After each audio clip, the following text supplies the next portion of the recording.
नमस्कार, स्वागत है आपका झारखंड समाचार में। मुख्यमंत्री नीतीश कुमार रांची में हेमंत सोरेन से मिले। सीएम बोले, हम लोगों की राय है कि विपक्ष के अधिकांश लोग एकजुट हो। वहीं हेमंत सोरेन ने सौंपा नियुक्ति पत्र सहायक लोक अभियोजक को। मुख्यमंत्री हेमंत सोरेन ने सौंपा नियुक्ति पत्र, कहा झारखंड के लोगों को आपकी जरूरत है। और झारखंड में बीएड प्रवेश परीक्षा 13 मई को 7 केंद्रों पर 5633 विद्यार्थी होंगे शामिल। वहीं झारखंड में 14 मई के बाद मिलेगी गर्मी से राहत, कई जिलों में होगी बारिश। तो अब तक की सभी बड़ी खबरों पर बात करने से पहले आपसे छोटी सी अनुरोध है कि कृपया वीडियो को एक लाइक अवश्य कर दीजिएगा, क्योंकि आपका एक लाइक करना ही हमारे मेहनत का फल होता है।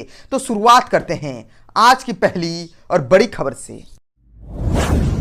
मुख्यमंत्री नीतीश कुमार रांची में हेमंत सोरेन से मिले। सीएम बोले, हम लोगों की राय है कि विपक्ष के अधिकांश लोग एकजुट हो। दरअसल सीएम नीतीश कुमार रांची में झारखंड के सीएम हेमंत सोरेन से मुलाकात की है। मुलाकात के बाद दोनों नेताओं ने प्रेस कॉन्फ्रेंस की। नीतीश कुमार ने कहा कि हम लोग एकजुट होकर काम करेंगे, आपस में बात कर ली है। हमारी राय है कि विपक्ष के अधिकांश लोग एकजुट हो जाए, हमारे इतिहास को बदलने की कोशिश चल रही है। पिछले दिनों जेडीयू के राष्ट्रीय अध्यक्ष लल्लन सिंह ने रांची जाकर सीएम हेमंत सोरेन से मुलाकात की थी। इससे पहले सीएम नीतीश कुमार उड़ीसा गए और मुख्यमंत्री नवीन पटनायक से मुलाकात की। इस दौरान जेडीयू के राष्ट्रीय अध्यक्ष लल्लन सिंह और मंत्री संजय झा साथ में थे। और बताते चले कि मुलाकात के बाद मुख्यमंत्री नीतीश कुमार और उड़ीसा के सीएम नवीन पटनायक ने मीडिया के सामने आकर कहा कि उनकी विपक्षी एकता को लेकर कोई बात नहीं हुई है, यह नॉन पॉलिटिकल मुलाकात थी। नवीन पटनायक ने कहा कि नीतीश कुमार से बहुत बेहतर संबंध है और इसी के तहत यह मुलाकात हुई है। नीतीश कुमार हेमंत सोरेन से मुलाकात के बाद पूर्व सीएम उद्धव ठाकरे और एनसीपी प्रमुख शरद पवार से मिलने 11 मई को महाराष्ट्र भी जाएंगे। दोनों नेताओं से उनकी मुंबई में मुलाकात की बात की जा रही है। इस संभावित मुलाकात से पहले बिहार विधान परिषद के सभापति देवेश चंद्र ठाकुर ने मुंबई में इन दोनों नेताओं से मुलाकात की थी।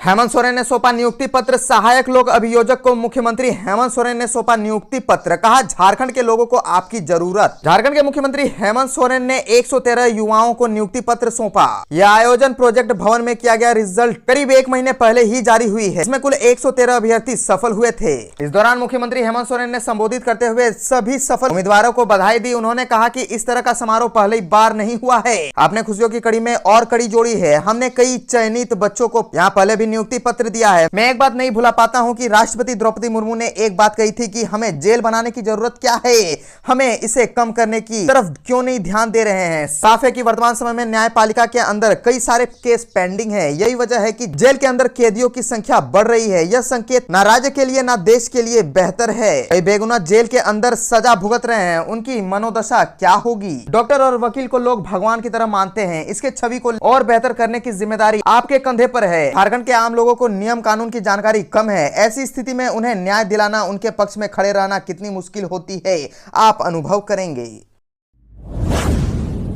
बीएड प्रवेश परीक्षा 13 मई को 7 केंद्रों पर 5633 विद्यार्थी होंगे शामिल। झारखंड के बीएड कॉलेजों में एडमिशन के लिए 13 मई को बीएड संयुक्त प्रवेश प्रतियोगिता परीक्षा आयोजित होगी। इस परीक्षा के लिए शहर में 7 केंद्र बनाए गए हैं, जहां 5633 परीक्षार्थी परीक्षा में शामिल होंगे। परीक्षा के मद्देनजर जोनल सह स्टेट मजिस्ट्रेट, पुलिस पदाधिकारी एवं पुलिस बल की तैनाती के संबंध में उपायुक्त सह जिला दंडाधिकारी की ओर से निर्देश दिया गया है, ताकि शांति व्यवस्था के साथ कदाचार मुक्त परीक्षा संपन्न कराई जा सके। परीक्षा शुरू 10 बजे से शुरू होकर दोपहर 12 बजे तक संचालित होगी। सघन तलाशी के बाद ही परीक्षार्थियों को केंद्र के अंदर प्रवेश की अनुमति मिलेगी। परीक्षा केंद्र के अंदर इलेक्ट्रॉनिक गैजेट लेकर जाने पर रोक रहेगी। अभ्यर्थी परीक्षा केंद्र के अंदर mobile, Bluetooth earphone, digital diary, calculator, paper, gadgets, किताब, नोटबुक आदि नहीं ले जा सकेंगे। यदि कोई भी उपकरण लेकर जाता है तो उसे परीक्षा केंद्र के बाहर ही रखना पड़ेगा।